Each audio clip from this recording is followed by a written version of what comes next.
Hello everybody and welcome to this week's In Light of Awareness TV show. I'm your host tonight, Beverly Zeimet, and we got a lot of things to talk about tonight. It's going to be exciting. This is our fourth week into meditation. And last week we had a little bit of technical issues with staying online. The internet was not cooperating 100%, so I'm going to kind of just follow up a little bit on what happened last week with tonight.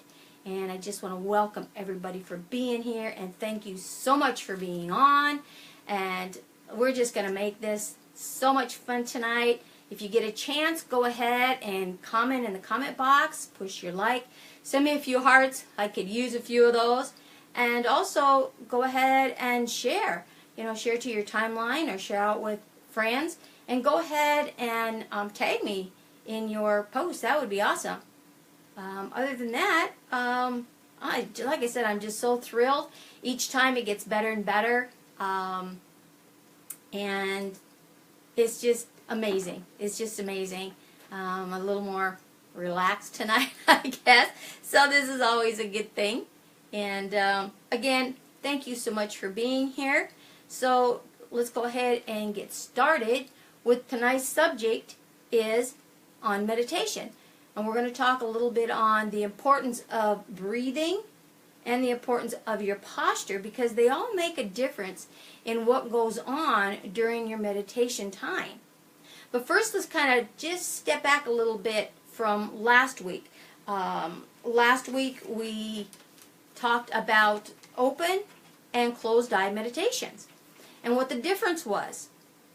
And if you've never tried an open eye meditation, I remember the first time that I did that, it was just kind of really strange. Like, I open my eyes in a meditation? And what am I supposed to do while I'm just like staring off into space? And I was kind of at a loss. But over the years, I've learned the importance of what open eye meditation is. And when you're in a guided meditation, a lot of times there's videos that go with an open eye meditation, or you can put a calming video on, say water, and have the water sounds as you're in a guided meditation, or taking yourself into a meditation where you can just focus. Let's say if you've got water moving like the ocean, or a little stream is going, focus on a rock, focus on a branch, focus on the waves, focus on the sand, whatever the case may be where that water is. And when you just focus on that one object and allow the sounds and the movement in your open eye meditation to just take you where you want to go. And this is a really, really good one if you're talking about just getting at peace with yourself and feeling calm, trying to remove the stress of the day so that your muscles can relax. If you had different stressors or anxieties throughout the day, maybe in a dilemma where you're a little nervous about a decision you made, or a little nervous about a decision you are about to make, and kind of help things get into more focus and more clarity. So water scenes are really good for that. And another thing to do for a meditation like that would be focus on, maybe pictures of a meadow where you've got the grasses moving, the leaves on the tree, the branches are moving, maybe flowers in bloom where there's, one after another, where it's just all kinds of nature scenes, and maybe even animals in that scene. And allow yourself to just kind of move into that nature itself. Pretend as though you are actually walking through the forest, across the meadow, through the grasses, all of these things. And it can also help take stress down, relax those muscles, and put you in a very calm, peaceful state. And especially if you had, say, a day that you were like just go, go, go, go, go, go, go, and you're trying to wind down, that is a really beautiful way to wind down, so that you can just get ready to have a good night's sleep. Because it's kind of hard to go to sleep when your body's still all wound up from the tensions and stresses of the day. Another thing that I like to do is I like to take a picture or just have a candle sitting out in front of me with it lit and focus on that lit candle and the flame, and allow yourself to just move directly into the flame and become one with that flame.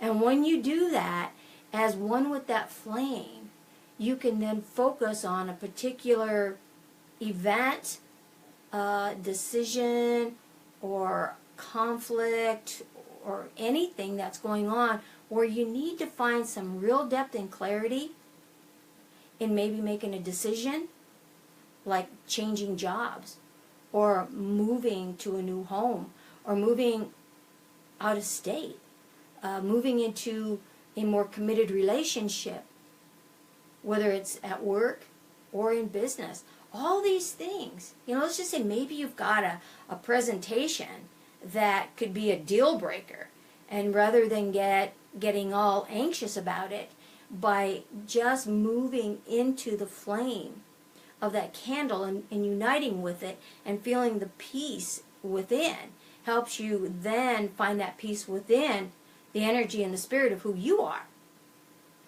And just focus on the event at hand and what you need to do. Allow the answers to come to you and show you what's going to be the best steps to take to attain the outcome that you want.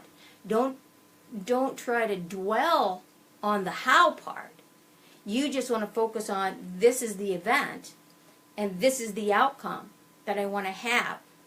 And as you move into that meditation, be aware of the body signals, and maybe visions that you get, or information that you may sense or hear, a gut reaction. These are the things you want to pay attention to during that whole process. So that's one way to use the flame of a candle. Or if you're looking to maybe you have an issue, let's just say, with someone that's close to you, whether it's your partner in life, whether it's your boss or family member, where you need to have a conversation with them. So you put their picture out in front of you, and by just moving into that photograph of them and really uniting with the soul of who they are, and have a communication through this meditation one-on-one with whomever that is, you're going to get a lot more clarification and, again, direction as to what needs to happen to go from the event to the outcome you're choosing. So these are some ways that you can use open eye meditation. And another thing with meditation, either closed or open, it's very, very closely related to prayer. And a lot of times, meditation and prayer can be used in that same format. So rather than being in your own personal environment, you go to a synagogue or a church or a park outside, wherever you feel that place of comfort is for you, and you speak to your God, to that higher intelligence, in that prayer format, and answers will come about.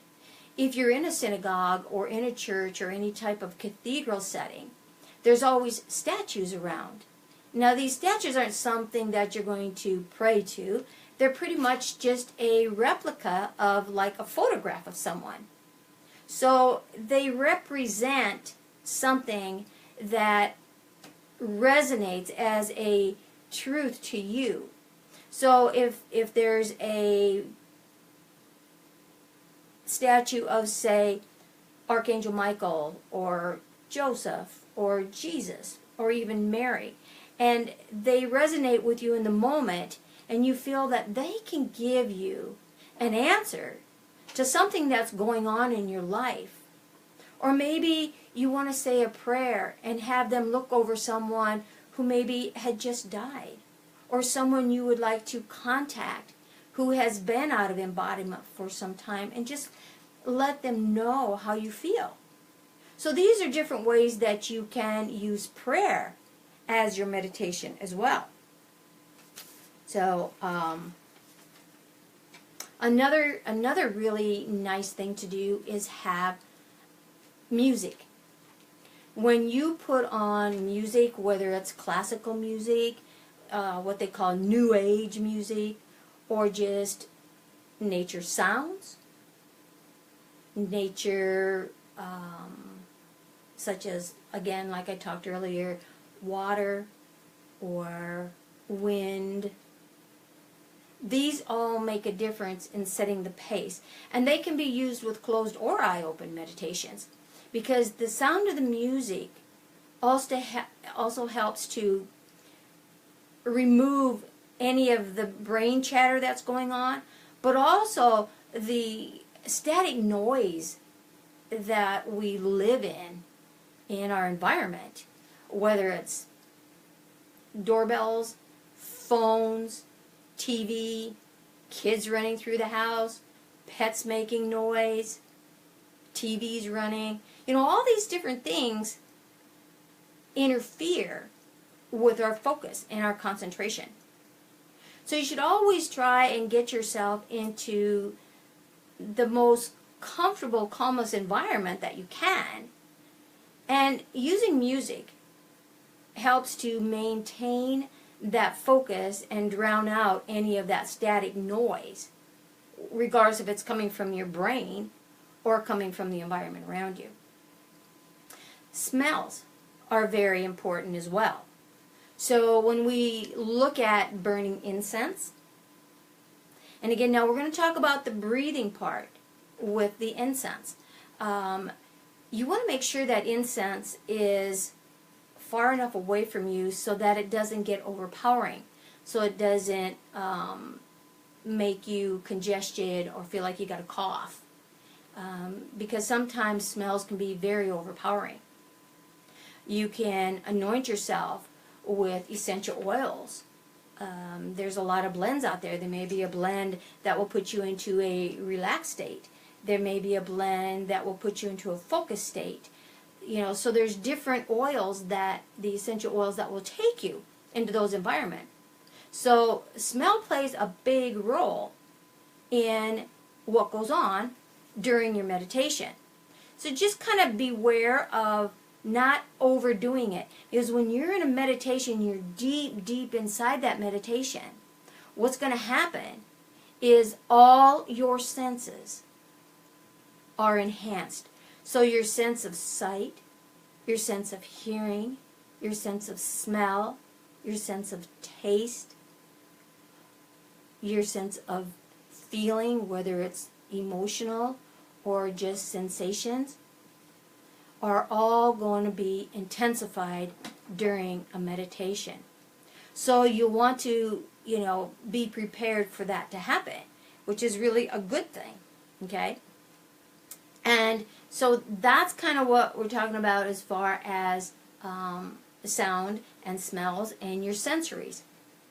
So now let's just take a look at posture. Because if you're in this all slumped out, what's going to happen is your organs are going to be, kind of crunched. And then you're going to get uncomfortable. Your muscles are going to get sore. Your bones are going to get stiff. So sitting in that lotus position with the back straight helps the energy to move and flow through the body and through the organs and through what we call the chakra system. This also helps with your focus. You can do a meditation standing. And again, when you're standing, make sure your posture is tall and firm. That you're not, leaning to one side or another and, maybe leaning against something. You want that posture to be level, your spine straight up and down. Take your legs and put them in alignment with your shoulders, so your legs are spread apart, the same amount as your shoulders. That will help you stay steady on your feet. Put the weight on the outsides of your feet, away from the arch. that will also help you not to get tired during standing. Don't lock your knees, make them just slightly bent. That's another great posture to be in. If you're sitting in a chair, then sit up straight. Make sure that your feet are flat on the floor. And if that chair doesn't fit to your posture, put something under your feet so that you are in perfect alignment. So you want your sitting position to look like this, right? Not something slouched down or out of shape. So really focus on where you put yourself during a meditation. Lying down is probably one of the least ways to do a meditation, and the reason why is your body is telling you, all your cells are telling you, oh wow, I am in a horizontal position. So that must mean time to go to sleep. And that's where a lot of people get in trouble during meditations, and they say, you know, I get started my meditations, I fall asleep, and then 2 hours later I wake up. Well, this is why. So until you get really, really good at doing meditations, I would suggest you try to avoid the posture position of lying down. And if anyone has any question, please feel free to put them in the comment box. I am going to look over everything later, and I'll follow throughout the week. So be sure and put your questions in there if you have anything, and we'll get a hold of them next week. So the subject for it next week, which is going to be the 5th in our series for this month, is going to be, again, around meditation. And it's going to be on meditation for sleeping and meditation to pick you up. Whether it's first thing in the morning, whether it's during your noon hour, you want to have that little burst of energy maybe in the middle of the day.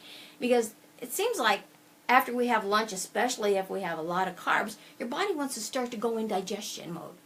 And what happens then? You start to feel tired and sluggish because it's trying to digest.